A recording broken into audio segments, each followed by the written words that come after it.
Good morning everyone. मैं Rohit Kumar active and passive devices का 4th class लेने जा रहा हूं। फर्स्ट क्लास में हम लोगों ने देखा रेसिस्टर क्या होता है, इंडक्टर क्या होता है, कैपेसिटर क्या होता है, ट्रांसफार्मर क्या होता है। फिर उसका कुछ बेसिक देखा, कलर कोडिंग देखा। फिर दूसरे लेक्चर में हम लोगों ने सेमीकंडक्टर और डायोड के बारे में देखा। थर्ड लेक्चर में हम लोगों ने ट्रांजिस्टर बीजेटी के बारे में देखा। और अब हम लोग 4th लेक्चर लेने जा रहे हैं। ठीक है, तो इसमें हम लोग डिस्कस करेंगे एक्टिव डिवाइस का एक portion field effect transistor FET के बारे में करेंगे। फिर जानेंगे टाइप्स ऑफ एफईटी क्या है, फिर जेफेट जानेंगे, टाइप्स ऑफ जेफेट जानेंगे, फिर उसका कनेक्शन जैसे C D C S C G तीनों जानेंगे, common drain, common source, common gate. फिर जेफेट का वर्किंग जानेंगे और अंतिम में मॉसफेट के बारे में जानेंगे। ठीक है, चलिए प्रोसीड करते हैं।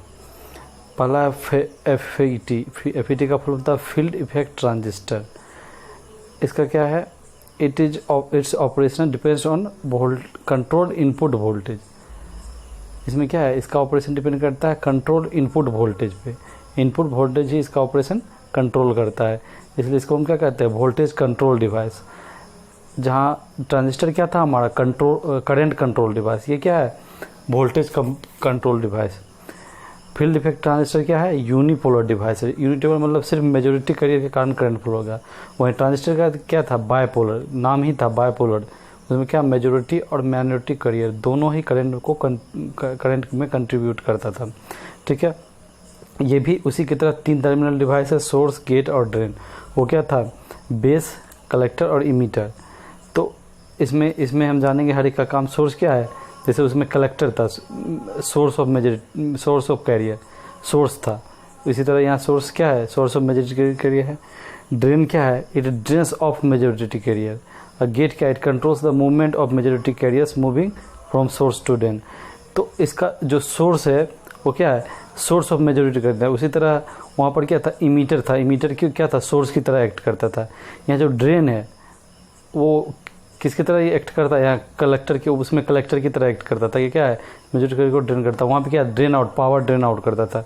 यहाँ जो गेट है वो क्या है, गेट है जो वो फ्लो करता है, moving from source of drain. वहाँ पर बेस करंट करता था कंट्रोल। तो इसी तरह हम कह सकते हैं कि ये तीनों गेट बेस के और ये सोर्स इमीटर के और ड्रेन कलेक्टर के एनालोगस है। ठीक है, अब हम नेक्स्ट देखेंगे कि चैनल क्या है। चैनल क्या है, उसके बीच में इसमें एक चैनल आता है। Channel is the space between 2 gate regions. हम डायग्राम में समझेंगे कि चैनल क्या है, 2 गेट रीजन्स क्या है। ठीक है, मूव करते हैं। अब हम टाइप्स ऑफ एफईटी देखते हैं। तो एफईटी के टाइप है, पहले तो एफईटी 2 टाइप में होता है, जंक्शन फील्ड इफेक्ट और MOSFET. Metal oxide semiconductor field effect transistor, इसको क्या कहते हैं, MOSFET, metal oxide semiconductor field effect transistor. JFET क्या हुआ, जंक्शन फील्ड इफेक्ट ट्रांजिस्टर। ठीक है, junction field effect transistor depletion mode में काम करता है। तो एक तो एन चैनल हो गया, एक पी चैनल हो गया। और उसी तरह फिर मेटल ऑक्साइड सेमीकंडक्टर डिप्लेशन और इन्हांसमेंट दोनों मोड में काम करता है। इसका डिफरेंस भी हम आगे चल के देखेंगे कि डिप्लेशन मोड क्या होता है, इन्हांसमेंट मोड क्या होता है। अब डिप्लेशन मोड में एन चैनल पी चैनल होगा और इन्हांसमेंट मोड में भी एन चैनल पी चैनल होगा। अब हम सबका हम देखेंगे नोटेशन क्या डायग्राम का। तो एन चैनल है तो अंदर की इसके तरफ एरो जो है गेट का अंदर, ठीक है, गेट पे। और उसी तरह पी चैनल है तो बाहर, आउटसाइड। ठीक है, इस तरह का रहेगा। ये गेट हो गया, ये हो गया ड्रेन, ये हो गया सोर्स। ठीक है, ये हो गया ड्रेन, ये हो गया सोर्स, ये गेट हो गया। अगर अंदर है तो क्या होगा, एन चैनल। अगर बाहर जा रहा है तो पी चैनल। उसी तरह वहाँ पर भी था, इमीटर से अगर अंदर जा रहा है तो क्या होता था, एन टाइप बीजेटी होता था। और अगर एनपीएन होता था कह लो, या जब बाहर जा रहा है तो पीएनपी होता था। ठीक है, तो एन चैनल पी चैनल। अब यहाँ पर हम देखें मॉसफेट में क्या होता है, ये एक सबस्ट्रेट होता है। इस तरह करके इस तरह बनाना है और यहाँ से एक एरो लेना है। अब क्या हो जाएगा, ये गेट है। ठीक है, गेट सोर्स ड्रेन इस तरह का बना देना है। देख लीजिए आप डायग्राम अच्छे से। तो अंदर, इसमें भी अंदर जा रहा है तो क्या होगा, इनसाइड मतलब तो क्या होगा, ये एन चैनल होगा। और यहाँ फिर देखिए बाहर इस तरफ है डायरेक्शन, तो ये पी चैनल हो गया। जो डिप्लेशन मोड होता है ना, ये उसमें प्री एग्जिस्टिंग चैनल होता है, इसीलिए एक लाइन डॉट है। मतलब एक लाइन पूरा फिक्स लाइन है इसमें, लेकिन यहाँ देखिए डॉट डॉट लाइन है। क्यों? क्योंकि इन्हांसमेंट में फिक्स चैनल नहीं होता, ब्रोकन चैनल होता है, इसलिए डॉट डॉट की तरफ से इसमें और इसमें यही डिफरेंस देखिए नोटेशन में है, इसमें डॉट डॉट है। तो अगर बाकी अंदर की तरह है तो एन चैनल हो गया, बाहर की तरफ निकल रहा है तो क्या हो जाएगा? P channel.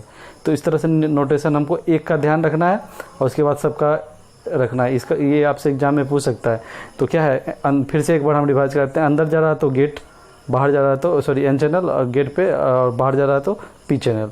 अब इसमें सिंपल रहना है। इसमें क्या है, एक जब मॉसफेट की बात करेंगे तो एक डिप्लेशन मोड में एक चैनल जो होता है कंटिन्यूस चैनल होता है। तो यहाँ कंटिन्यूस का चैनल के लिए एकदम रिजिड लाइन है और यहाँ ब्रोकन चैनल इसके लिए डॉट डॉट लाइन है, और बाकी इनसाइड और आउटसाइड और बाकी तीनों टर्मिनल को दिखाना है। That's all. अब हम लोग मूव करते हैं working of JFET. JFET junction field effect transistor का जो वर्किंग करते हैं एन चैनल में। इनिशियली क्या होगा, ये वोल्टेज की हम बात करें, इसी में हम बात करते हैं। ये क्या है, ये चैनल है, ये चैनल है, ये क्या है, चैनल है, ठीक है। इनिशियली ये लोब नहीं है, बस इतना ही है शुरू में इतना ही है, ठीक है, शुरू में इतना है। उसके बाद यहाँ VGS अप्लाई कर रहे हैं, यहाँ VDS अप्लाई कर रहे हैं। ये दो जो डिफिनेशन में हम क्या बोले थे, दो गेट के बीच का, तो सॉरी दो गेट थे, एक गेट ये हुआ और एक ये हुआ, पी चैनल, दोनों इनके बीच का जो है वो चैनल क्या कहलाता है, सॉरी उनके बीच का जो, इन दोनों गेट के बीच का रीजन क्या कहलाता है, चैनल, ठीक है, इसको चैनल कहते हैं। तो अब हम कंडीशन देखते हैं। पहला VGS को हम 0 अप्लाइड करते हैं। तो जब VGS को 0 लगा के जो इससे करंट फ्लो होगा एन से, ये क्या है, source to drain current flow होना है, इस तरह से, इस तरह एन चैनल जेफेट है, ठीक है। हमेशा सोर्स टू ड्रेन फ्लो कराता है और किस में, गेट का वोल्टेज उसको, उस फ्लो को कंट्रोल करता है।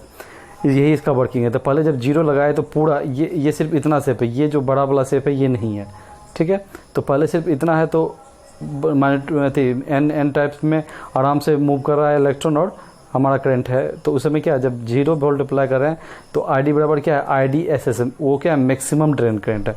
मैक्सिमम करंट वहाँ फ्लो कर रहा है क्योंकि एकदम बस इतना है, बाकी सब जगह से क्या है, फ्लो कर रहा है। लेकिन जैसे VGS अप्लाइड किए, यहाँ क्या VGS निगेटिव है और ये क्या P है, यहाँ देखिए P है, ये चैनल है ना, ये P है, ये भी P है। तो जैसे VGS अप्लाइड किए करेंगे तो ये क्या रिवर्स बायस हो जाएगा।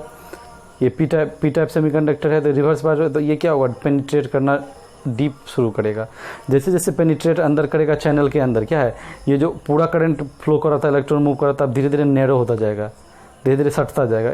इसको कहते हैं चैनल विड्थ मॉड्यूलेशन, इसको कहते हैं चैनल विड्थ मॉड्यूलेशन, ठीक है।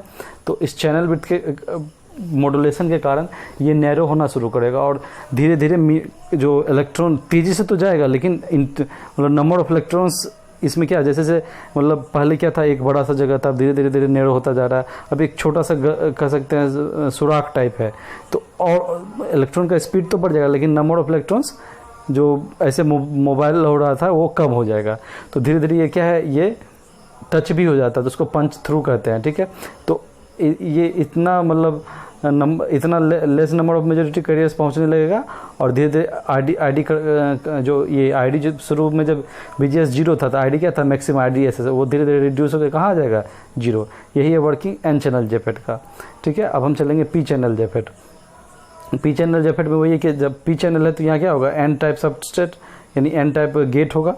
तो यहाँ क्या है, एन टाइप, इसको रिवर्स बायस करने के लिए पॉजिटिव टर्मिनल अप्लाई करेंगे। देखिए इसको क्या बोलते हैं, channel width modulation process where width of the channel can be altered by varying VGS। उस प्रोसेस जिसमें VGS को वेरी करके चैनल का विड्थ को वेरी करा सकते हैं। पहले इतना पूरा ये चैनल था, इतना छोड़ के चैनल था, अब क्या धीरे धीरे बढ़ता जा रहा है विड्थ, ठीक है। दूसरा कलर लेते हैं, धीरे धीरे बढ़ता जा रहा है, ये बढ़ता जा रहा है, विड्थ सबस्ट्रेट पेनेट्रेट करते जा रहा है और विड्थ घटता जा रहा है, ठीक है। तो इसमें भी यही है, पहले VGS 0 अप्लाइड करेंगे तो सारा होल्स वहाँ जाएगा तो मैक्सिमम करंट देगा, सोर्स टू ड्रेन इधर ही मूव करना है सबको, ठीक है। मैक्सिमम करंट देगा और जैसे VGS अप्लाई किया, यहाँ निगेटिव ये पॉजिटिव है और ये एन टाइप है, रिवर्स बायस होगा और पेनिट्रेट करना शुरू होगा। जैसे जैसे बेस में पेनिट्रेट करेगा धीरे धीरे नंबर ऑफ जो इलेक्ट्रॉन्स रीच करेगा वो घटता जाएगा और धीरे धीरे वो क्या हो जाएगा, 0। तो यही क्या है, हमारा working of P channel JFET है। अब हम जाएंगे मेटल ऑक्साइड सेमीकंडक्टर, जिसको बोलते हैं मॉसफेट। मेटल क्या, मेटल में इसका क्या है, कोई भी मेटल ऑक्साइड क्या SiO2। जब हम मेटल इंसुलेटर और कंडक्टर का हम पढ़ा रहे थे तो आपको हम बताए थे SiO2 पे ध्यान रखना, वो बहुत अच्छा इंसुलेटर होता है। वो क्या हो, सिलिकॉन को हम 1400 डिग्री टेम्परेचर पर हम हीट करते हैं, ठीक है। और सेमीकंडक्टर क्या है, मेटल ऑक्साइड सेमीकंडक्टर। सेमीकंडक्टर कुछ भी हो सकता है, N टाइप या P टाइप, तो इसी से नाम पड़ा हमारा MOSFET का, मेटल ऑक्साइड सेमीकंडक्टर। इसमें क्या है, एक मेटल का होगा जो एनी मेटल प्लेट्स हो सकता है जो मेटल से बना हुआ है। ऑक्साइड में क्या होगा, SiO2 सिलिकॉन ऑक्साइड का लेयर होगा। एस क्या है, सेमीकंडक्टर। सेमीकंडक्टर में N चैनल और P चैनल हो सकता है, ठीक है। मोस्फेट हम बताए थे दो में काम करता है, डिप्लीशन मोड और इन्हांसमेंट मोड। डिप्लीशन मोड में क्या होता है, जो मेटल्स होता है वो मेटल का बना होता है, मेटल जो प्लेट्स होता है वो मेटल का बना होता है। और इन्हांसमेंट मोड में क्या होता है, जो पेटल में प्लेट्स होता है वो पॉलीक्रिस्टलिन सिलिकॉन मटेरियल का बना होता है, ठीक है। ध्यान रखिएगा, पॉलीक्रिस्टलिन सिलिकॉन मटेरियल का पहला डिफरेंस तो ये हो गया दोनों में।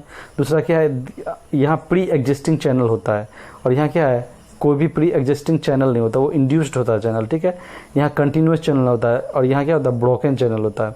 हम वहाँ पर भी आपको बताया कि ब्रोकन है, इसीलिए डॉट डॉट करके मोस्फेट में इन्हांसमेंट मोड में दिखाया गया है, ठीक है।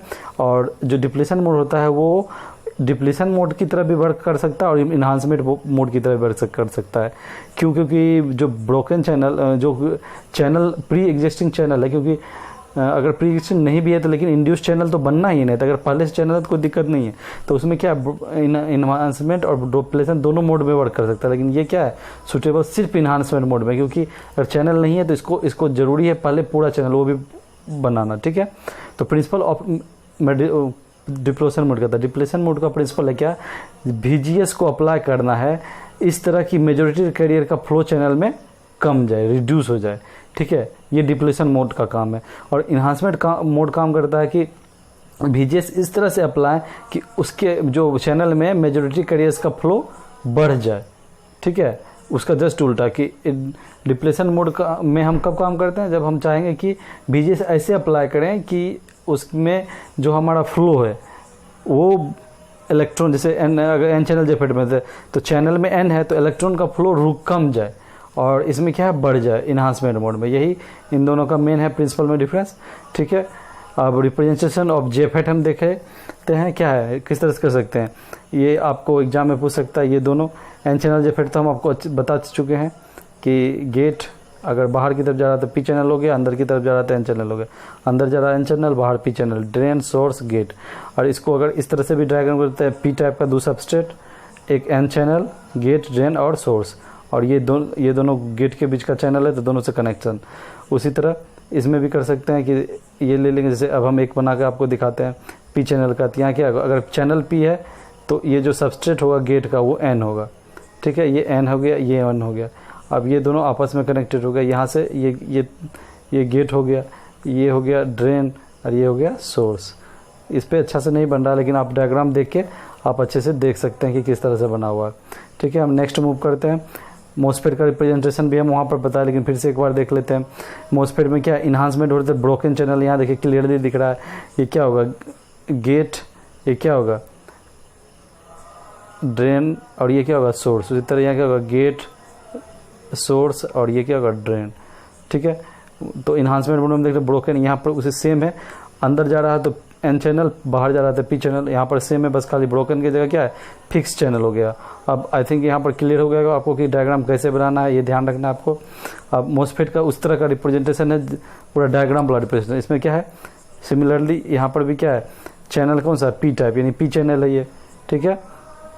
P चैनल है तो गेट क्या होगा, N टाइप होगा। और यहाँ सेम तरह का दिखाना, इसमें कुछ नया चीज़ नहीं है।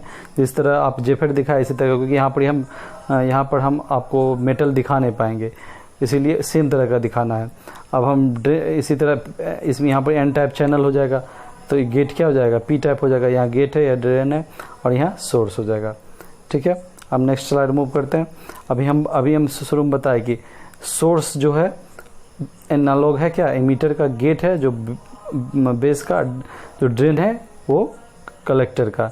क्यों, क्योंकि उसका रीजन हम पहले बता चुके हैं। तो उसी तरह जिस तरह हम पहले लिखे थे कॉमन बेस, तो कॉमन गेट किसके इक्विवेलेंट होगा, कॉमन बेस। कॉमन सोर्स किसके इक्विवेलेंट होगा, कॉमन इमीटर। और कॉमन ड्रेन किसके इक्विवेलेंट हो जाएगा, कॉमन कलेक्टर। तो ठीक है, तो अब कॉमन गेट है तो गेट कॉमन हो गया, कॉमन ड्रेन है, कॉमन सोर्स है, सॉरी ये हम उल्टा लिख दिए हैं, ठीक है। तो इसको आप करेक्ट कर लीजिएगा, ठीक है। हम इस दोनों को उल्टा लिख लिए हैं, कॉमन सोर्स की जगह कॉमन ड्रेन का लिख दिया। कॉमन ड्रेन है हम तो इसका यहाँ होगा, इसका यहाँ होगा, ठीक है।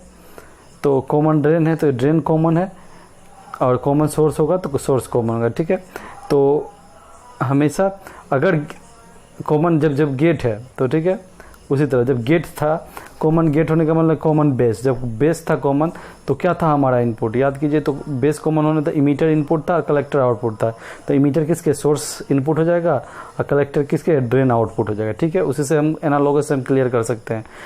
जब कॉमन ड्रेन था तो ड्रेन मतलब कॉमन कलेक्टर हुआ, कॉमन कलेक्टर हुआ तो आपको जब कॉमन ड्रेन मिल रहा है तो इसका मतलब क्या हुआ, कॉमन कलेक्टर होने के बाद क्या बेस इनपुट था और इमीटर आउटपुट था। बेस मीन्स गेट इनपुट और सोर्स आउटपुट, ठीक है। कॉमन जब सोर्स हो गया तो कॉमन सोर्स होने का मतलब कॉमन इमीटर होने पर क्या था वहाँ पर, ड्रेन मतलब कलेक्टर आउटपुट और बेस इनपुट था। तो गेट इनपुट और बेस इनपुट, यहाँ पर आप चेंज कर लीजिएगा प्लीज़, कॉमन ड्रेन कर लीजिएगा, और यहाँ क्या कर लीजिएगा, कॉमन सोर्स कर लीजिएगा, और बाकी सब सही है। हम आपको जो देंगे पीपीटी अपलोड करेंगे उसमें ये करेक्ट रहेगा, ठीक है। चलिए अब हम तीनों को जानते हैं। उसी तरह जब हम जान गए कि कौन क्या है, तो अब जैसे हम ये क्या है, एन चैनल कॉमन गेट है, तो गेट कॉमन किए तो सोर्स इनपुट हो गया, ड्रेन आउटपुट हो गया। ये एन चैनल हो गया, पी चैनल में बस खाली क्या है, एरो बाहर कर देना और सेम है, ठीक है। नेक्स्ट मूव करते हैं हम लोग, कॉमन गेट हो गया। अब ये क्या है, कॉमन सोर्स। अब कॉमन सोर्स है तो सोर्स कॉमन किया तो इनपुट क्या हो जाएगा, गेट, और आउटपुट क्या हो जाएगा, ड्रेन। तो उसी तरह खाली एन चैनल है तो अंदर जा रहा है, पी चैनल है तो बाहर चल रहा है, और इनपुट आउटपुट का ध्यान रखना। इस तरह से आप ये एम्पलीफायर भी, ये कन्फिगरेशन भी बना लेंगे।